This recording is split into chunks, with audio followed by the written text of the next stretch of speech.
Thank you all so much for joining us today for the introductory press conference for Coach Kenny Brooks. We'll get started with a brief opening statement from Mitch Barnhart.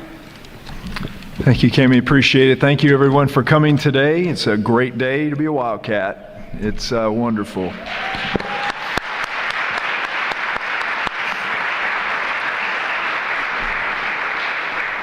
Great to have everybody here. I'd like to thank a couple people that sort of assisted in the search and walked us through all this journey that's led us to today. And so Rachel Baker and Tiffany Massey, I thank you so much for all you guys did. And as sort of, as we began the search, Rachel walked into the office one day and she says, if I could have one person lead our program, it'd be this guy.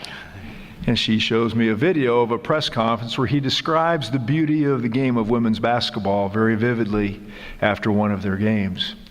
It caught my attention about the way he spoke of his players, about the way he spoke of the game and what it meant to him. His demeanor, same on the sidelines as it was in the press conference. Passionate, loving, a care for something that he deeply adored, the game of basketball. And he has done that remarkably well over an amazing career, and I'm going to chronicle a few things that were just impressive as heck as you begin to look at his resume. And most of you have read this. He's our 9th women's basketball coach at Kentucky.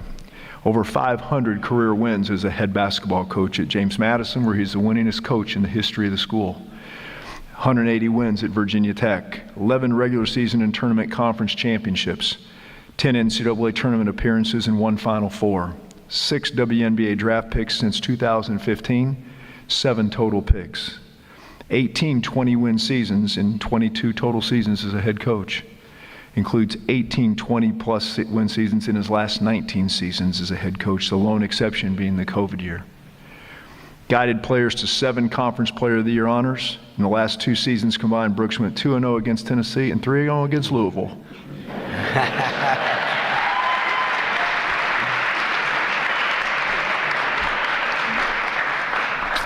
4-time CAA Coach of the Year, known best for developing players. And if you've watched any of his teams, he has taken young women from stage to stage to stage in the development of the game to the spot where they succeed at an incredibly high elite level in women's basketball.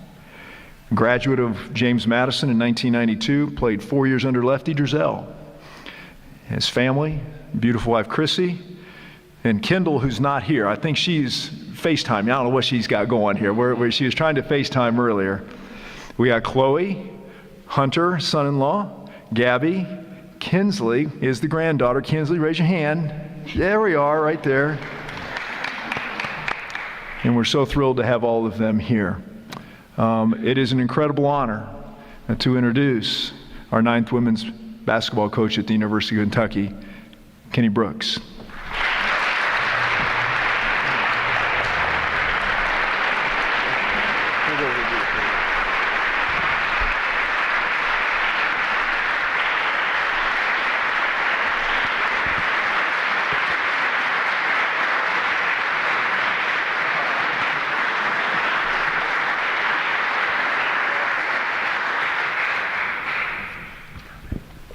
Thank you, Mitch Barnhart. We'll move now to an opening statement from head coach Kenny Brooks.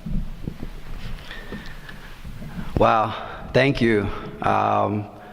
It's a pleasure to be here, but it's an honor to be the head women's basketball coach here at Kentucky. And it sounds surreal, but when you think about Kentucky, you think about basketball. And for me, when I was approached about a situation that could possibly be with Kentucky basketball, I wasn't looking. We had a wonderful thing going. What we did at Virginia Tech, was very, very, very special. And what we did, we created a buzz for women's basketball that is much needed and much deserved. So I was extremely proud about that. And our fight, through those years, we needed to win basketball games, but we needed to bring awareness to women's basketball. And I'm looking forward to that challenge here. I know Big Blue Nation is very passionate about their Wildcats, and I need each and every one of you and your efforts, your support in many, many ways to make this happen here at Kentucky. When I got to Virginia Tech, I felt like it was a sleeping giant. And as I continued to research everything about Kentucky, I know that the academics here are wonderful. I know that the fan base is very passionate. I know that resources will allow you to get to a level where you can compete with anyone. I know it's in the rich history of the SEC and the SEC's leadership and where it's going. You want to be aligned with that to try to create something very, very special. And so when I added all that up, what I came up with was it was going to be a sleeping giant and it just needs to be awakened. And I'm here, and I'm going to come in here and we're going to work. As Mitch said, we're going to fight, we're going to develop, but we're going to put a product out there that you are going to be very, very proud of. And I'm not just saying you're going to be proud of them in Memorial, but if you see them in Target, we have Target, right? Yes. Okay.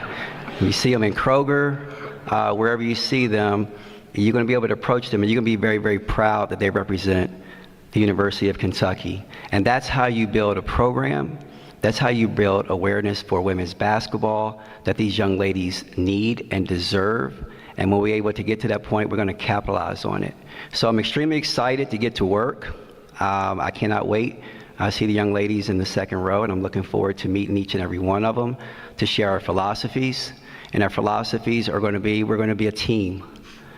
In this day and age, there's sometimes there's a lot of individualism going on, but if you want to continue, you want to compete for championships, you need to be a great team. And that starts with you, the fan, the support. Each and every young lady that we bring in, they're going to have to be willing and able for sacrifices for each other, celebrating each other's successes. And to me, those are recipes for success. And those are things that we have done throughout my career. Going to James Madison, building that program, going to Virginia Tech, building that program. We haven't done it with just one player or two players here or there.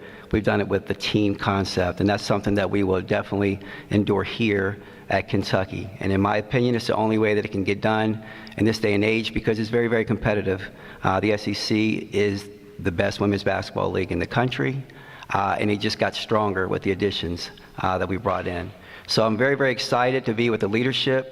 I thank Mitch for this opportunity. He made it easy for me, and just being with him in a short time, I felt the connection. I felt, his passion for women's sports in general, but for the women's basketball program and where he wanted it to go. I thought our philosophies aligned, and it was something that had to be very, very special to me. President Capilouto, the opportunity for this is just magnificent, and I really appreciate it. Rachel, I thank you for bringing in the video to get all this ball rolling. But I'm excited. And, a lot of people want to ask, what your philosophy is going to be. Year to year, we're going to be a team. We're going to be a team that you can be proud of. The style of play changes year to year. What type of players do you have? What's going to be your strengths, your weaknesses? What are you going to work towards?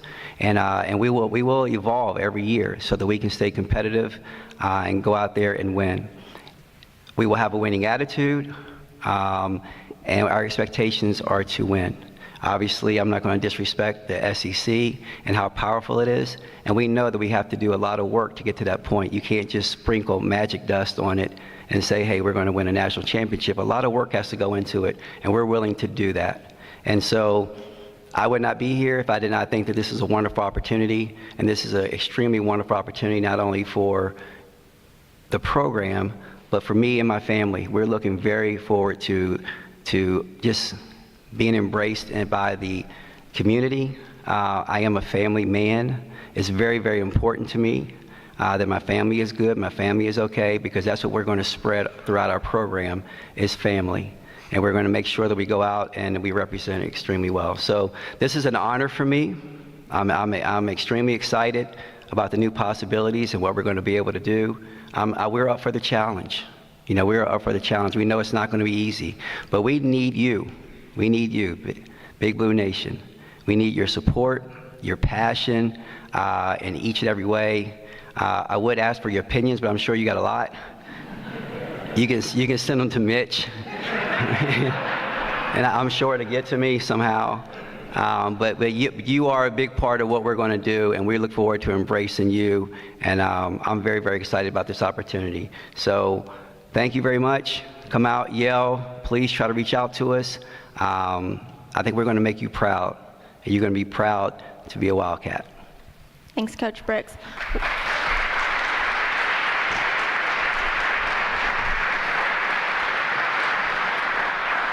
We'll open it up to Q&A. If you don't mind to raise your hand and we'll bring a mic to you. Please speak into that mic and state your name and your outlet. And we'll go ahead and start with, raise your hands. We'll start with Larry Bott. And then we'll go to Caroline next. Front row, black hat. Coach, when you come to a situation like this, and you're talking about roster construction, does it start with evaluating who you've got? You talk to players where you've been, you talk to players who are committed to you, you make them talk to you. Just kind of walk me through how the process would be of putting your roster together. Well, I don't know if there's a blueprint for today's roster construction or reconstruction, however you want to call it. I'm looking forward to sitting down with the young ladies and just talk about a lot of different things, the expectations, what they're looking for, just getting to know them. I know a few of them. I recruited a couple of them. I competed against a couple of them. We played Kentucky, I think it was last year, in the Bahamas. So very, very familiar with what they do. And so just really just trying to align and see what their situations are. And I'm looking forward to that because I know there's a lot of potential there, and a lot of potential. And obviously, this day and age right now, there's a lot of movement going on. So I think it's very, very important that I sit in front of them and be able to talk to them very soon. Coach Caroline McCaskis with the Lexington Herald Leader. Curious to hear your perspective on NIL, how you plan to work with it, utilize it, what kind of conversations you've had with the administration in order to remain competitive in a league that has passed two national championships. What you say, we only had 30 minutes to talk? So obviously, NIL is something that's very, very important. And, I've had discussions, preliminary discussions, and, being able to express the importance of NIL. Obviously, this league is abundant with some teams with their NIL opportunities. And I think if you're going to be competitive, you have to be in that category. You have to be in the ballpark. I don't know if you have to be a leader in the ballpark, but you have to be in the ballpark. And that's something that I think is very, very important. It has burst onto the scene, and it's kind of grown in the last couple of years. So trying to wrap your head around it, I think we're going to have, multiple discussions about that situation. But I think it's a necessity, I really do, to be able to compete in the best league in the country. And that's where we're going to need a lot of people's support in a lot of different ways. And I think that as we continue to educate ourselves on NIL and what it actually is, and not what it was perceived to be, a few years ago, I think it's changed. And I think the importance of it is well documented now, and it's a necessity in order for you to be able to compete. So I'm looking forward to those conversations, but it is something that is at the high priority on our list.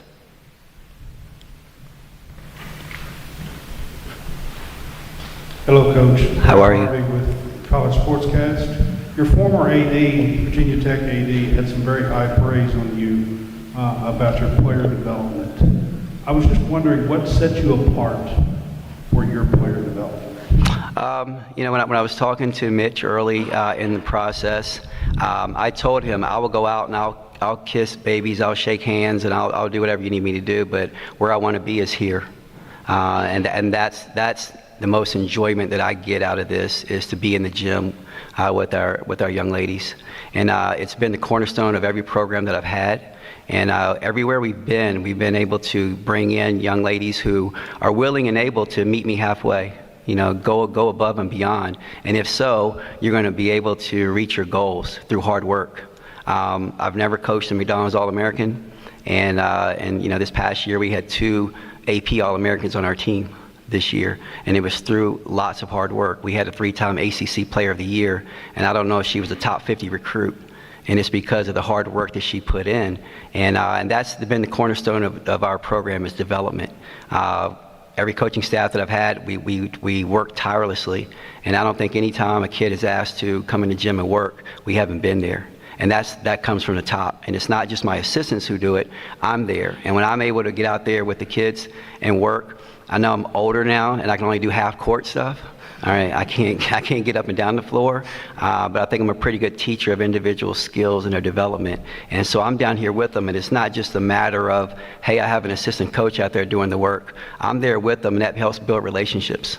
And I get to know them each and every day. And you know, if you have kids, as long as you're around your children, they'll tell you anything you want to know. And so I think that really strengthens our relationships, our bond, our trust, and therefore when our kids go out, they play really hard. So that's been a staple, and it won't change. And I think that's the way that we can go out and compete. But also with the brand of Kentucky, I think you'll be able to recruit a higher level kid and to be able to take that and still build on it. And I think it's a recipe for success.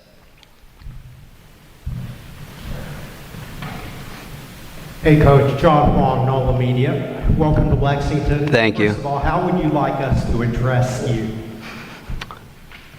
Keen, no, great. However you like. I mean, I've been known as Coach. If you say Coach Brooks, I'll turn around really, really quick. If you say Kenny, it might take a couple times to get me to go, but whatever you like.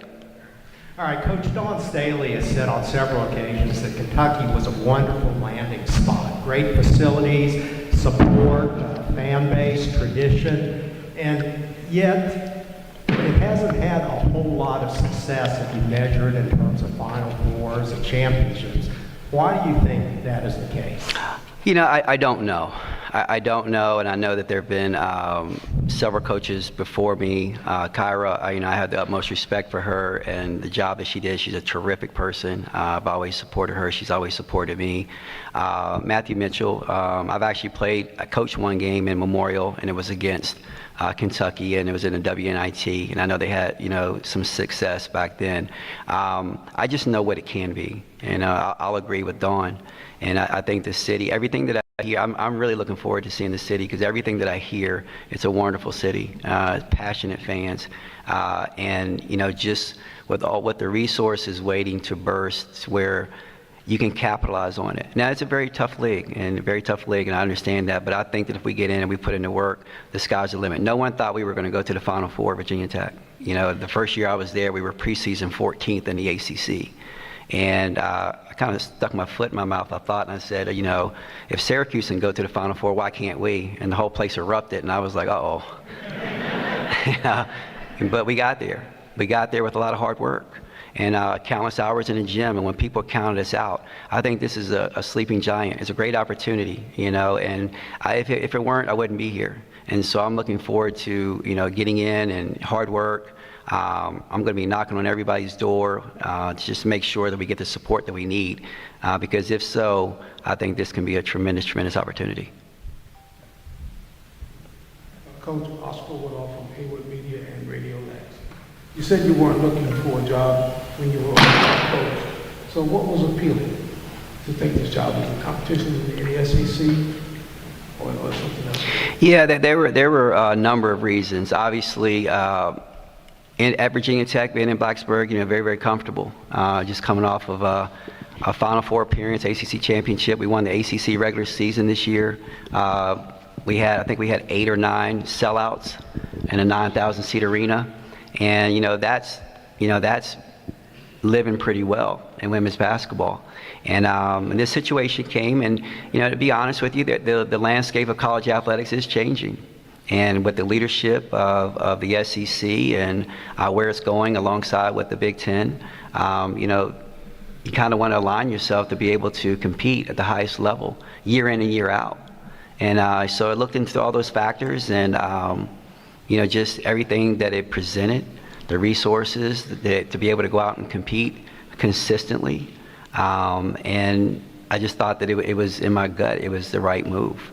I talked with my wife extensively about the situation, my family, because they're most important to me, and they were on board. And so I just thought it was a great opportunity. It's going to take something that's going to be extremely special for me to move, and I thought this was a great opportunity. Dylan Ballard to Sea of Blue. Coach Brooks, we saw Coach Calipari posted that he met you in the hallway earlier. How was that conversation with him? You talked about needing support from people. He said he would give you his in that area. How was that conversation? And then have you heard from any of the other coaches around the athletic department yet? No, just briefly. I think I've met everybody but no one because I haven't been able to keep it all in yet. I'm looking forward to coming around for round 2, and so I can get in depth. But obviously, Coach Cal. It's the first time that I've ever met Coach Cal. I used to be an assistant coach on the men's side for 10 years, and so I know Bruiser Flint extremely well. I know Orlando. I know those guys. So it's good catching up with them. But just the interaction with Cal, I'm going to lean on him, and we do have newspapers everywhere, Blacksburg, and I know there's been a lot going on with Coach Cal and that situation, but he's one of the best in the country, and I'm looking forward to picking his brain anything and everything about Kentucky basketball. Because when we talk Kentucky basketball, it's an umbrella that you want to be under. It's a brand, and I'm looking forward to capitalizing on it. And in any sport that we're successful in here at Kentucky, you want to piggyback off of that because just great exposure. So I'm looking forward to that. But Coach Cal, it was a brief discussion, introduction, and I'm looking forward to picking his brain more. Coach Tonya Witt, Rise Up Sports Media, you built a really strong fan base for women's basketball at Virginia Tech. What's your first order of business to do that, to build a strong fan base for women's basketball at Kentucky? Well, obviously, constructing, the rest of the roster and just bringing in young ladies who bleed Kentucky Wildcat basketball. I think you have to understand what you're representing and representing the name on the front. And when you can do that, the pride will seek out and everyone will be attracted to that. And we're looking forward to that. And you have to get, great players to make a great team. But I think you have to champion for the cause.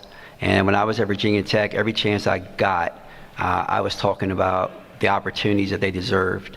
I'm a father of 3 daughters, and I've often said, being a father of 3 daughters, I wonder if it's made me a pretty good women's basketball coach, or being a women's basketball coach has made me a pretty good father of 3 daughters. Either way, it goes hand in hand. And, I understand them, I respect them. I want to tool them so they can be ready to take over, because I've often said, I've coached on the boys' side, I've coached on the girls' side, and girls are smarter. and I've had opportunities to go back. I've had overtures to go back on the men's side, and I didn't want to because I think this game is special. And for any of the internet trolls who want to say women's basketball is not as exciting, you're not watching the right games. And so I'm looking forward to continuing that here. Because that is a cause of mine. I want them to really have every opportunity that they can, just like their counterparts. And we preached it, we talked it, we lived it, we ate, we slept it at Virginia Tech, and as a result, we were selling out, buildings with passionate crowds, and the girls were able to reap the benefits and get the things that they deserved.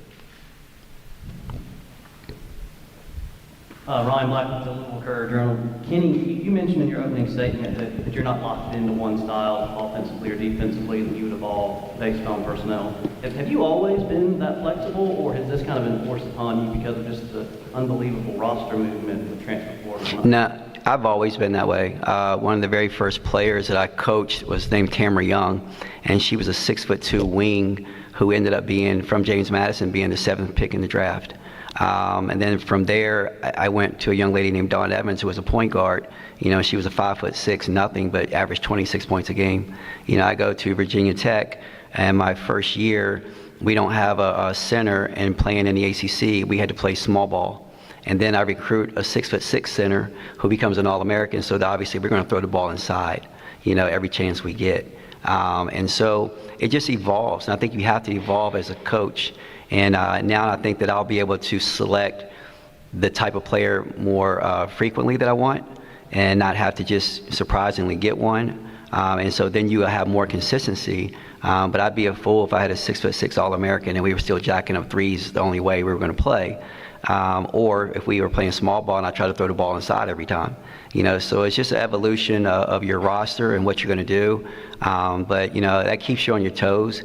But obviously in this landscape right now with ever-changing rosters, you do have to be ready and flexible to move that way. Kenny Mark's story from the Lexington Herald Leader. So Whit Babcock told the media in Virginia you were really excited about the renovated Memorial Coliseum. How excited are you, and what kind of impact is that going to have on this program? I'm not sure I would be here if it weren't, because in this day and age, it matters. It really does. It's an arms race sometimes, for facilities, and you have to have something really nice to be able to lure them in. But I'm a firm believer it's not necessarily, the building, it's what's in the building. But we need to be able to attract it. And I kind of I use the analogy that when you go to buy a home and you walk into the new home, you're looking at every nook and cranny. You're looking at, do they have crown molding? What's the hardwood? Is it carpet? But after a month, you don't even recognize that crown molding anymore. And what's inside the building is your family. And what memories are you creating? And that's something that we'll always continue to stress. It's not the building, it's what's in the building. And we want to put in a situation where these young ladies are going to be able to come, and it's not just about basketball, it's about life. We are educators. And I know sometimes the business part of it gets, makes it a little foggy, but it is my responsibility to educate these student athletes so that they can go on, because what they're doing right now, they're preparing these 4 years, some who have 5, for the next 40, 50 years of their life. And what they determine here and how they get their work ethic is going to carry over to how they live the next 40 or 50 years of their life. So that's the most important thing.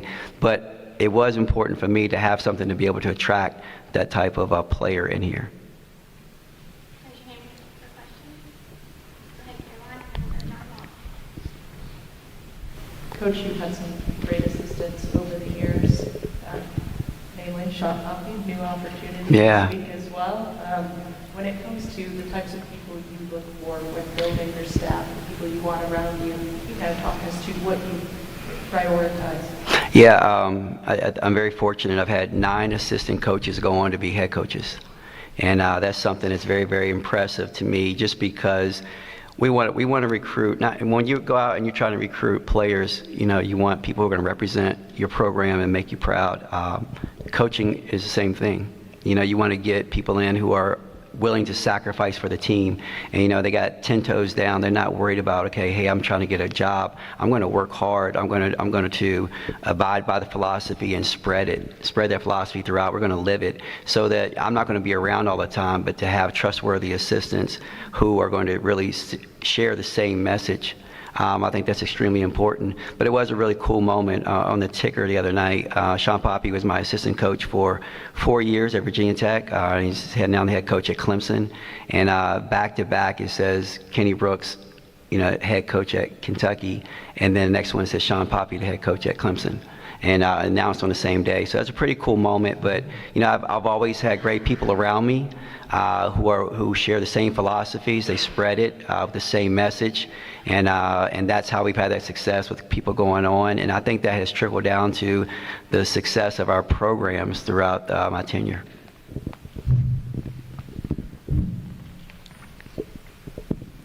You mentioned academics, and not only did you mention it, you mentioned it first. That guy sitting beside you feels real strongly about that. Did he make you say that? No, he did not. No, he did not. How do you feel academics fits in to the world of college basketball now?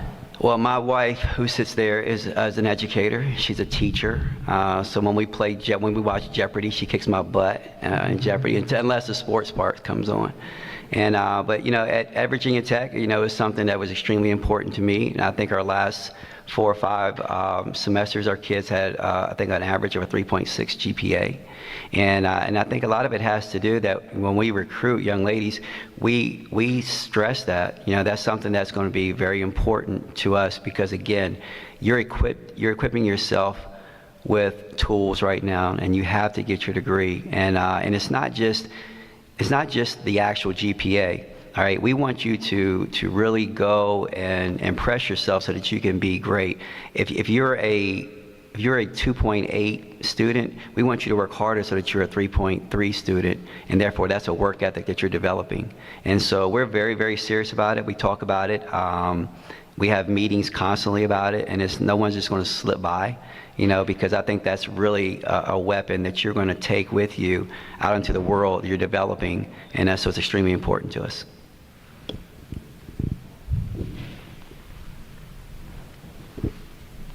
So you played for the Hall of Fame coach, I did. Lefty Giselle. And I was just wondering, is there anything about your coaching style or that you have taken from Lefty's coaching abilities? Almost everything except for his demeanor. He was a stomper. And I remember when I first started playing for Lefty, he would call me and he would say, "Kenny," and he would do like this. And I would run over there, and in front of 6,000 people, he would rip me for about 3 or 4 or 5, 10 seconds, about like a minute. And probably about midway through the year, he was stomping and he would call me over, and I was ignoring him. And my teammates would go, "Coach is calling you." I said, "I hear him." But I'm not going over there. But seriously, that man did so much for me. He did so much for me. Gave me my first job coaching. My interview went just like this. He said, called me. He says, "Kenny, you want to coach?" I said, "Yes, sir." He said, "Be here Monday." So that was my first interview. And I got there, and I learned so much about the game within the game. When I played for him, I thought he was crazy. I really did. And I didn't know what he was doing to me.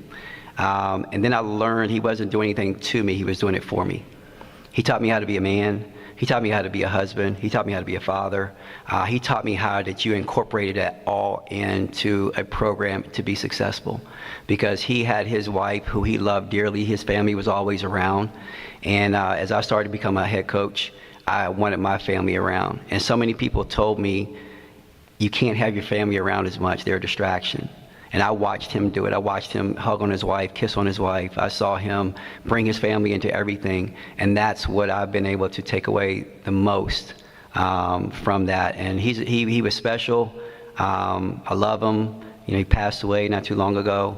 And it really hurt, but it made me recollect on what he meant to me. And I wouldn't be here today if it weren't for him. I wouldn't have the style today if it weren't for him. And I owe him so much. And I was able to tell him that before he passed.